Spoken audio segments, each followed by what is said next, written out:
अवनी के नीचे पीए के तौर पर काम करने के लिए विवान तैयार हो गया था। इस बात को पक्का करने के लिए अवनी ने वकील को बुलाया और विवान से कॉन्ट्रैक्ट पर साइन करने को कहा। अवनी ने वकील के साथ मिलकर एक एक शर्त विवान को समझाई।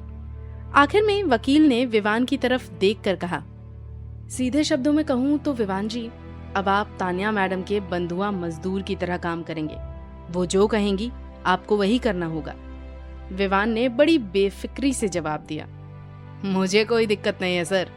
लेकिन विवान के दिमाग में कुछ और ही चल रहा था। बंधुआ मजदूर? रुक जा बेटा, बहुत जल्द तेरा असली चेहरा सामने लाऊंगा और तुझे इसी मेंशन से बाहर फेंकूंगा। राजेश्वरी का माँ वाला दिल ये सुनकर दहल गया। वो तड़प कर बोली, बेटा तू इतनी जिल्लत क्यों सह रहा है? क्या हमारे पास जायदाद नहीं है? तेरे पिता का वो 2 एकड़ वाला बाग है ना, हम वहां जाकर खेती कर लेंगे, पर इस लड़की की गुलामी मत कर। विवान ने उनकी तरफ देखा।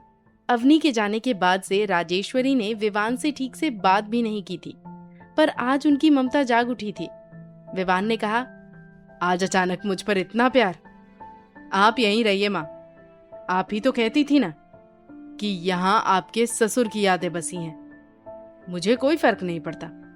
वैसे भी मैं इस भाग दौड़ वाली लाइफ से ब्रेक लेना चाहता था। इसे एक अच्छा मौका समझ लीजिए। पुष्कर ने टोका, सर पीए की जॉब बहुत हेक्टिक होती है, बहुत काम करना पड़ेगा। विवान ने चुटकी लेते हुए कहा, अरे पुष्कर, तुम भी तो इतने सालों से मेरे पीए थे। तुमने कितनी अय्याशी की है, अब वही मजे मैं लूंगा।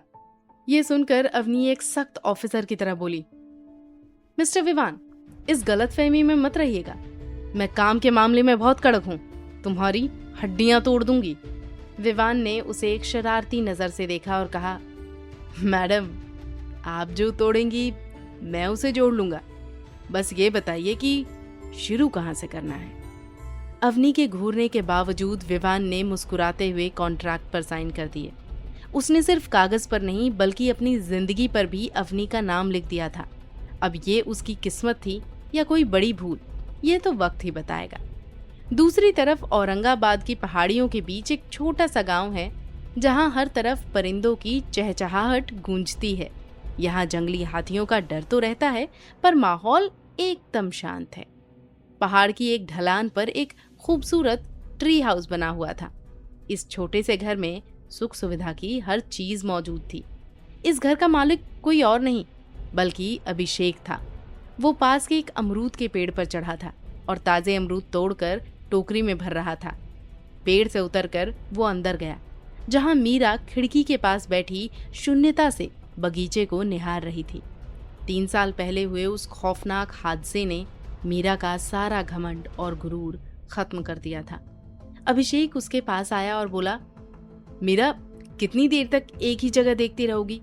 आंखों में दर्द हो जाएगा, चलो कहीं टहल कर आते हैं। मीरा ने कोई जवाब नहीं दिया।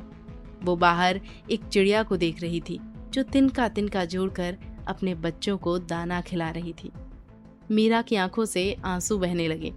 उसने सोचा, ममता ऐसी होती है, अगर मेरी माँ जिंदा होती तो वो भी ऐसे ही होती। काश मैं उस डायन के साथ ना पलती। मैंने अपनी हसरतों और गलतियों की वजह से खुद को तबाह कर लिया। मुझ जैसी औरत को जीने का कोई हक नहीं है। अभिषेक ने उसके आंसू पोंछे और प्यार से कहा, मेरा कब तक खुद को कोसती रहोगी? जो हुआ उसमें तुम्हारी गलती नहीं थी। तुम आज भी उतनी ही साफ हो। उसे एक बुरा सपना समझकर भूल क्यों नहीं जाती? मैंने कितनी बार समझाया है तुम्हें। मीरा ने खाली निगाहों से उसे देखा और बेरुखी से पूछा, तुम यहाँ से कब जाओगे अभिषेक? अभिषेक ने पलट कर सवाल किया। मैं तभी जाऊंगा जब तुम मेरे साथ चलोगी। बोलो कब चल रही हो?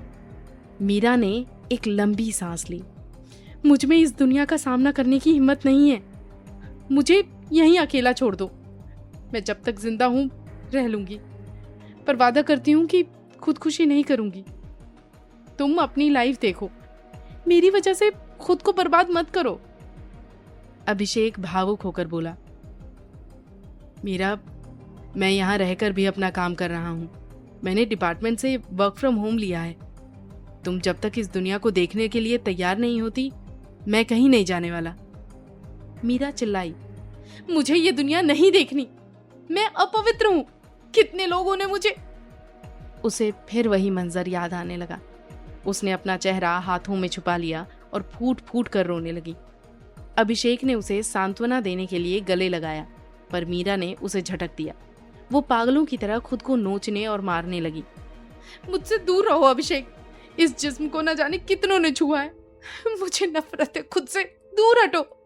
अभिषेक ने उसे काबू करने की बहुत कोशिश की, पर जब वो नहीं मानी तो उसने उसे जोर से अपनी बाहों में जकड़ लिया और उसके होठों पर अपने होंठ रख दिए।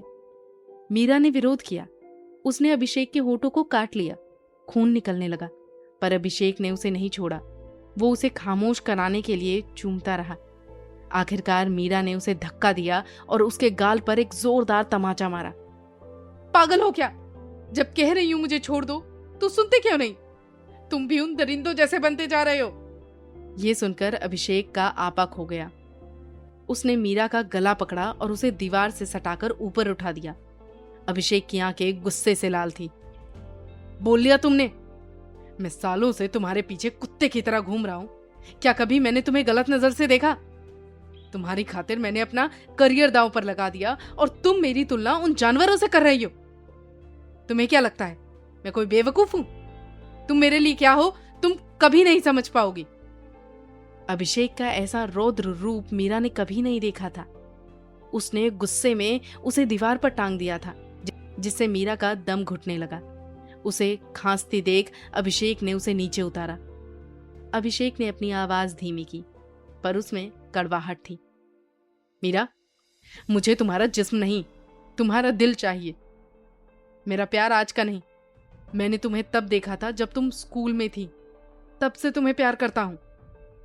खैर, अब तुम्हें लगता है कि मुझे जाना चाहिए तो ठीक है, मैं चला जाता हूं।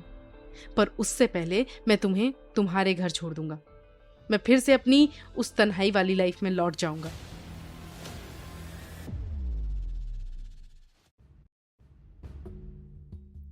तीन साल पहले खुद के साथ हुए उस भयानक हादसे को याद करते हुए मीरा का मन भारी था। यही वजह थी कि वो अभिषेक पर बुरी तरह चिढ़ रही थी, जबकि अभिषेक सिर्फ उसकी परवाह कर रहा था और उसे प्यार से संभालना चाहता था। मीरा का यह बर्ताव देख अभिषेक के सब्र का बांध टूट गया।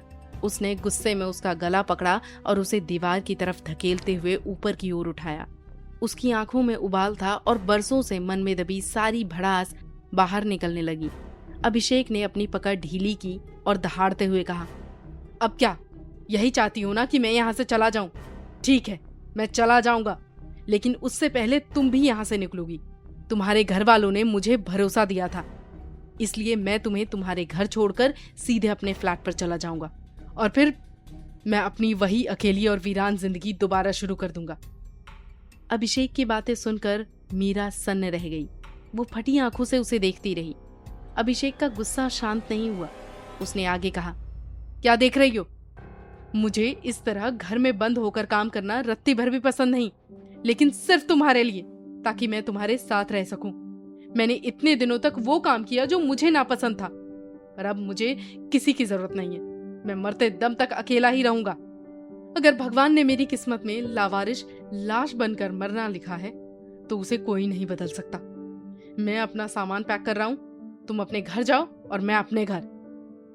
इतना कहकर उसने आखिरी फैसला सुना दिया और अपने कमरे में जाकर दरवाजा अंदर से बंद कर लिया। मीरा वहीं खड़ी रह गई और फिर फूट फूट कर रोने लगी। वो काफी देर तक रोती रही, लेकिन उसके मन का बोझ कम होने का नाम नहीं ले रहा था। उसने खुद से सवाल किया कि आखिर उसके साथ ही सब गलत क्यों होता है। उसे अभिषेक पहले क्यों नहीं मिला?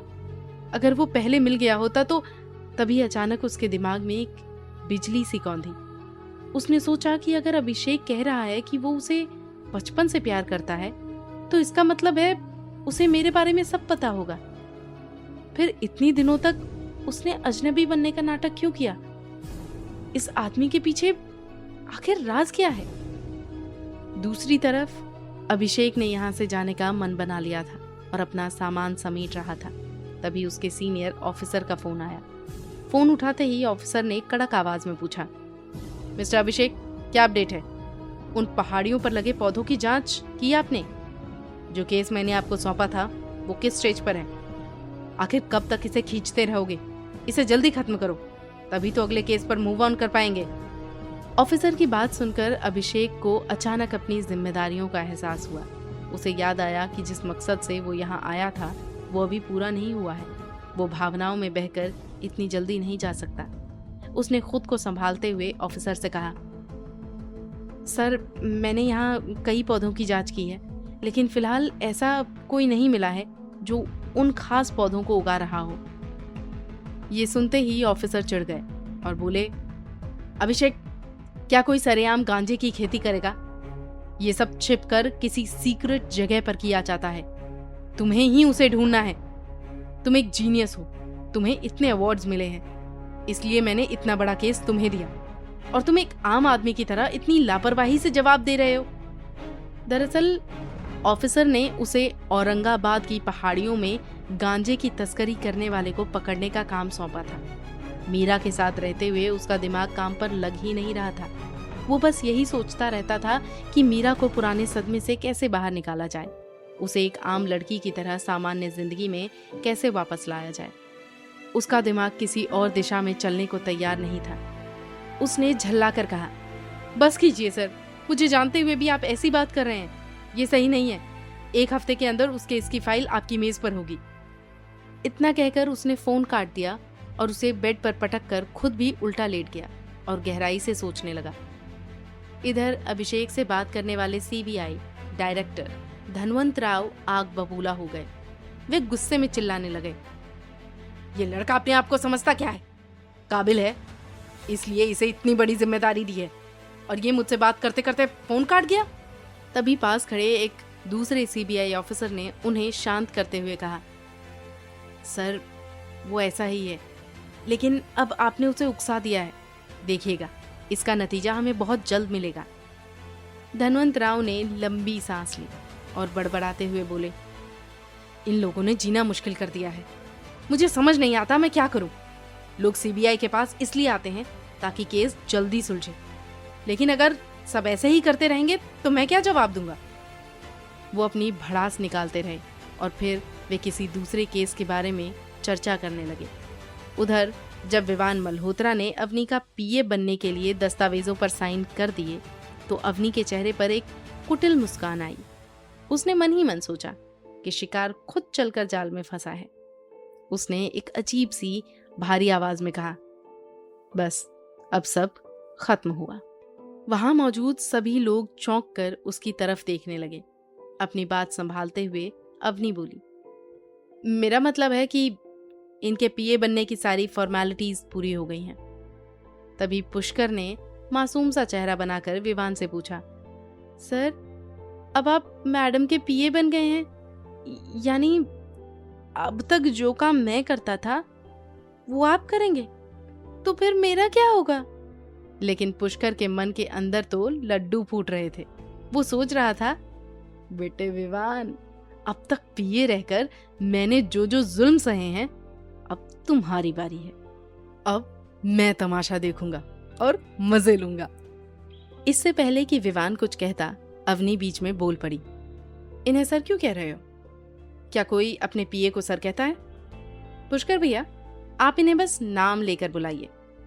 अवनी के मुंह से पुष्कर भैया सुनते ही कमरे में सन्नाटा छा गया। सब उसे हैरानी से देखने लगे। अवनी ने फौरन खुद को संभाला और कहा, मेरे दुश्मन सिर्फ मेरे डैड के परिवार वाले हैं। मेरा गुस्सा उन्हीं पर है, बाकी किसी से मुझे कोई दिक्कत नहीं है। पुष्कर भैया तो थर्ड पर्सन है। आप लोग फालतू का अंदाजा ना लगाएं। अब आप सब अपने कमरे में जा सकते हैं। फिर उसने पुष्कर की तरफ मुड़कर कहा, भैया, अब तक आप जो काम देख रहे थे वो सब मेरे पीए विवान को सौंप दीजिए और आप अपना काम देखिए। पुष्कर खुशी से झूम उठा और बोला, मैडम, आप तो बहुत ही नेक दिल इंसान हैं। अवनी मुस्कुराई और बोली, भैया, मुझे मैडम मत कहिए, आप मुझे छोटी बहन कह सकते हैं, इसमें कोई बुराई नहीं है। पुष्कर बड़े उत्साह के साथ बोला, ठीक है मेरी छोटी बहन, अगर तुम मुझे कोई अच्छी पोस्टिंग दिलवा दोगी तो मेरा भी गुजारा हो जाएगा। कॉलेज खत्म होने के बाद से इसी कंपनी में घिस रहा हूँ। उम्र भी 30 के पार हो गई है, अभी तक तो हाथ भी पीले नहीं हुए। पुष्कर ने अपनी दुख भरी दास्तान शुरू ही की थी कि विघ्नेश ने उसे बीच में टोक दिया। विघ्नेश बोला, तुझे तो बस शादी की पड़ी है। जब किस्मत दरवाजा खटखटा रही थी तब तो तूने मौका गवा दिया, अब रोने से क्या फायदा? जिसे एक लड़की का दिल समझना नहीं आता, शादी कैसे होगी? पुष्कर चिढ़ गया और बोला, अबे तू चुप रह, पहले मुझे अपनी बहन से मामला सुलझाने दे, फिर मैं तेरे सवाल का जवाब दूंगा। उसने अवनी की तरफ देखा तो अवनी ने कहा, आपको कोई काम करने की जरूरत नहीं है, बस एक बड़े भाई की तरह हमेशा मेरे साथ रहिए, इतना काफी है। अच्छा, आप इन्हें क्या कहकर बुलाते हैं?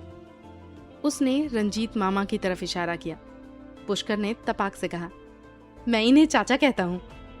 अवनी हंसते हुए बोली, तो फिर मैं आपकी बहन हुई ना? तभी विघ्नेश ने कहा, मेरी भी एक बहन थी। अवनी ने तुरंत जलन भरे लहजे में पूछा, आपने तो कहा था कि आपकी 2 बहनें हैं।